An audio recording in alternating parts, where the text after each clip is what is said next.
ചപ്പാത്തി കഴിക്കാറില്ല, ചോറാണ് തിന്നണത്. അതുകൊണ്ട് എനിക്ക് ഹിന്ദി അറിയാനും പാടില്ല. അതാണ് കാണാന്ന് പറഞ്ഞപ്പോ ഞാൻ വേണ്ടാന്ന് പറഞ്ഞത്.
नहीं ऊपर ही हरिश्चंद्रगढ़ पे है ना, रहने की सोच है ना ऊपर। उधर भी है। और टेंट वेंट सब मिलता है ऊपर.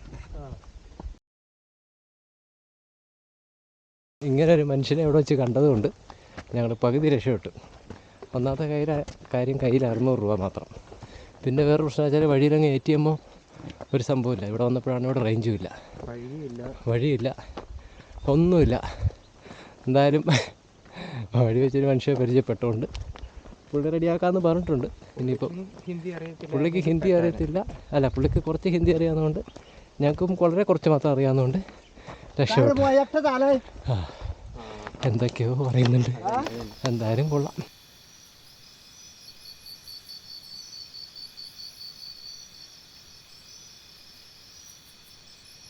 എന്തായാലും ഹരിചന്ദ്രഘട്ടിൽ ഞങ്ങൾക്ക് താമസിക്കാനായിട്ട് നല്ലൊരു സ്ഥലം കിട്ടി. ഇതാണ് സംഭവം. എന്തായാലും 600 രൂപ വെച്ചിട്ട് വന്നിട്ട് ഫുഡും കാര്യങ്ങളും എല്ലാം കൂടെ പുള്ളി തരാമെന്നാണ് പറഞ്ഞിരുന്നത്. അവർക്ക് ടെൻറ്റ് ക്യാമ്പിങ് പരിപാടികളൊക്കെ ഉണ്ട്.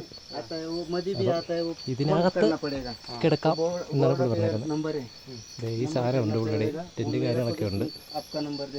ഞാൻ നോക്കിയിട്ട് ഇവിടുത്തെ ഒരു 5 സ്റ്റാർ കാറ്റഗറിയാണെന്ന് തോന്നുന്നത്. എന്നാലും കുഴപ്പമൊന്നുമില്ല, അടിപൊളിയാണ്. ഇവിടെ വന്നിട്ട് ഇത് തന്നെ കിട്ടിയ വലിയ ഭാഗ്യം.